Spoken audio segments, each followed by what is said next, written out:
Don't ever watch this movie alone, or you'll definitely regret it. The story takes place at a party. A group of young people are playing with an app that predicts the exact time of death. A girl's phone shows she has 63 more years to live, while two others have 32 and 40 years left respectively. But at that moment, Courtney turns pale. Her phone says she only has 3 hours left to live. Her friends rush to comfort her, saying it's just a game and telling her not to take it seriously. But little do they know, this prediction is about to come true. After the party, Courtney's boyfriend Evan is already drunk. She tries to persuade him to walk home with her, but Evan is stubborn and insists on driving. Thinking about the app, Courtney can't shake the feeling that something bad is going to happen, so she makes the split decision to get out of the car and walk home. As she's approaching her front door, her phone lets out an eerie sound. She picks it up and sees the remaining time is less than 2 minutes. Scared out of her wits, Courtney sprints home and locks the door tightly, but just then, she hears a strange noise coming from the bathroom. When Courtney steps forward to check, she's suddenly lifted off the ground by an unseen force. Seconds later, she falls from a height and dies instantly, and the countdown on her phone hits 0 right at that moment. Meanwhile, Evan gets into a car accident. He's injured, but not seriously, but a large tree branch pierces the passenger seat. If Courtney had been sitting there, she would have suffered a fatal injury. The next day, when Evan learns about his girlfriend's death, he finally realizes the prediction was real. Even though Courtney didn't get in the car with him, she still couldn't escape her fate. He tells a nurse named Quinn about what happened and says he's going to die in 19 hours. Quinn comforts him, saying it's just a silly app and telling him not to worry about it. When the countdown is down to 3 minutes, Evan suddenly becomes extremely nervous. He walks into the hospital hallway and sees a dark figure in the mirror at the corner. He turns around nervously, but there's nothing there. The dark figure flashes past and shatters the mirror, scaring Evan so much that he immediately runs to the nearby stairwell. Right after that, there's a frantic knocking on the door,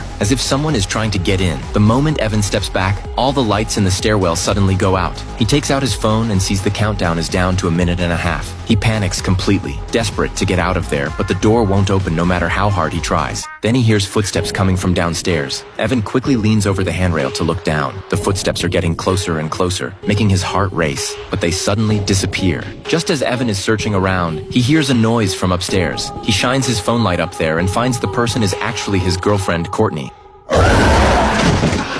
In his shock, Evan loses his balance and falls down the stairs, dying a tragic death right as the countdown hits 0. When Quinn hears about Evan's death, she's instantly terrified. Because when she was talking about this with her colleagues yesterday, she also downloaded the app, and it says she only has 2 days left to live. Filled with fear, Quinn hurries to the ward to get Evan's phone, hoping to find out the reason behind the countdown. But the phone is password protected, and she can't unlock it. Helpless, Quinn goes to the morgue, pulls out Evan's body. She tries to unlock the phone with his fingerprint, but fails. Then she forces down her fear, pries open Evan's eyes, and uses facial recognition to unlock the phone. And sure enough, the countdown has already hit 0, leaving Quinn so scared that she collapses, not knowing what to do. Quinn goes to a cell phone store to get a new phone and a new SIM card. Seeing that the app isn't on the screen, she thinks this might be the way to get rid of the countdown. But just as she's about to leave the store, something weird happens. The phone makes a sound like a monster growling, and then the app appears on her new phone out of nowhere. Quinn angrily demands an explanation from the store owner, asking why he installed such a thing on her phone. But the owner says he's never seen this app before. He even tries pressing the delete button several times, but it won't delete at all. After leaving the store, Quinn is so distracted that she almost hits a man while reversing her car. When she calms down and looks up, she sees a tall, dark figure in the backup camera's display. She turns around to look behind the car. There's clearly nothing there, but the dark figure in the camera is crystal clear. Just as Quinn is overcome with terror, a pair of large hands reach out to her from behind. The man she almost hit is furious, accusing Quinn of damaging his car. At that moment, a man named Matt walks out of the cell phone store. He warns the angry man not to lay a hand on Quinn. Then he takes out $1,000 and gives it to the man whose car was hit, sending him away. After that, Matt pulls out his own phone and says he heard her talking to the store owner. He asks if the app she got is the Countdown app, adding that he's also a victim of the countdown and his remaining time is running out. Matt says the owner of this cell phone store is a highly skilled hacker, so the two of them go to the owner and beg him to hack into the app's backend. Tempted by the high reward, the owner quickly hacks into it successfully, and when he looks at the app's code, it's filled with countless times and names. Apparently, a lot of people have downloaded this app.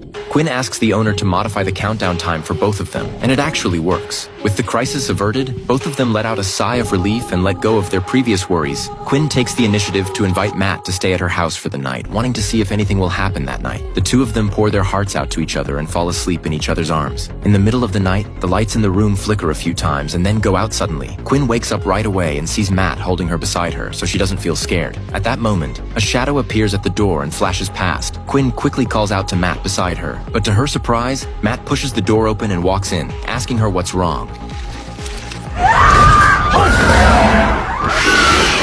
That's when Quinn realizes with a start that the person holding her is actually a monster. Just then, her phone rings. She picks it up and sees the numbers on the countdown decreasing rapidly. Soon it goes back to the original time, and the time on Matt's phone also resets synchronously, leaving them with less than 2 hours.